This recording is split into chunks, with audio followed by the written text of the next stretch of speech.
तेव्हा का ना तुम्ही बोलले, तेव्हा का ना तुम्हाला वाईट वाटलं की 20 लोक क्वालिफाईड झाले for CM position in Maharashtra, मग तेव्हा एकही दलित झाला नाही का? त्यांच्यामध्ये क्वालिटीज नाही आहे का CM व्हायचं किंवा एखादा administrative higher level of position handle करायचं? आज तुम्हाला पाहून जी फिलिंग मला प्रिव्हियस दलित नेत्यांमध्ये होत होती, ती फिलिंग मला आज तुमच्या तळमळीतून दिसून आली. वाईटही वाटतंय आणि कधी कधी असं वाटतं की कर्माच कम बॅक. तुमचे हे डिप्लोमॅटिक बिहेवियर्स आहेत ना सर, हेच तुम्हाला अटकवत आहेत. तुम्ही मोदी जी याच्यातला फरक ओळखून घ्या. अमेरिकामध्ये प्रेसिडेंटला मिस्टर प्रेसिडेंट बोललं जातं, भारतामध्ये का ना बोललं जातं?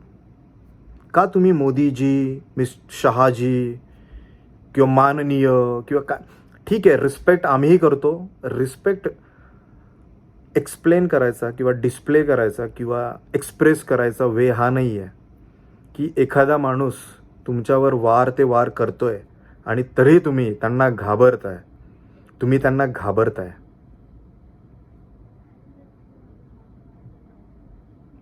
तुम्ही भीतीपोटी त्यांना मोदीजी बोलता. हा एक खूप मोठा गॅप आहे. हा गॅप क्लिअर करा. कदाचित असे डिस्क्वालिफिकेशन्स टाळल्या जातील. तुम्ही मिस्टर प्रेसिडेंट बोलायला चालू करा सर. ही एक प्रथा मोडीत काढा. थोडंसं ऑफिशियल होऊ द्या, थोडंसं प्रोफेशनल होऊ द्या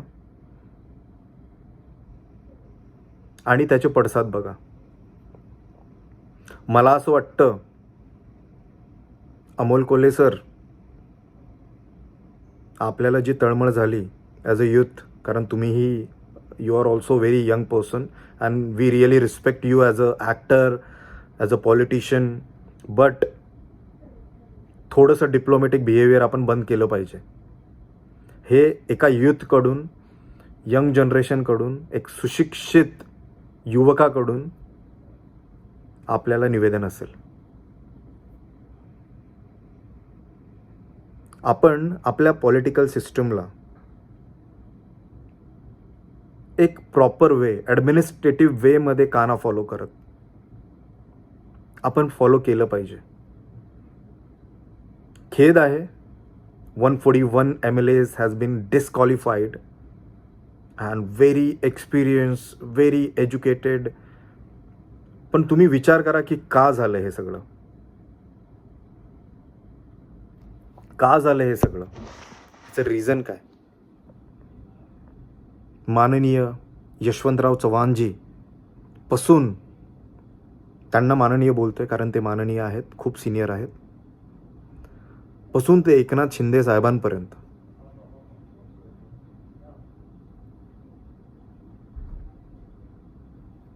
एकही दलित मुख्यमंत्री झाला नाही. त्यांच्या वेदना समजून घ्या सर. चान्स देऊन बघा. चेंज 100% येईल. एकाने आणला, डॉक्टर बाबासाहेब आंबेडकर. एकदा चान्स देऊन बघा. जर हा सापळा मोडून काढायचा असेल तर आपल्याला एक दलित नेतृत्वाचं गरज आहे. कारण ते दलित नेतृत्व तोडत मोडत, लडखडत, पडत उठत आज उभं राहण्याचा प्रयत्न करते आणि त्याला त्या पोझिशनची, जी पोझिशन त्याला घ्यायची आहे, त्याची सर्वात जास्त किंमत असेल सर. आणि ज्याला त्या गोष्टीची किंमत असते तो त्या गोष्टीला ऑनर नक्की करतो. होप मी जे बोललोय ते ॲज अ युवा, माझी तळमळ ॲज अ दलित तरुण तुम्हाला कळत असेल आणि तुम्ही त्याच्यावर विचार नक्की करताल. जय भीम, जय ज्योती, नमस्ते, जय भारत आणि जय महाराष्ट्र.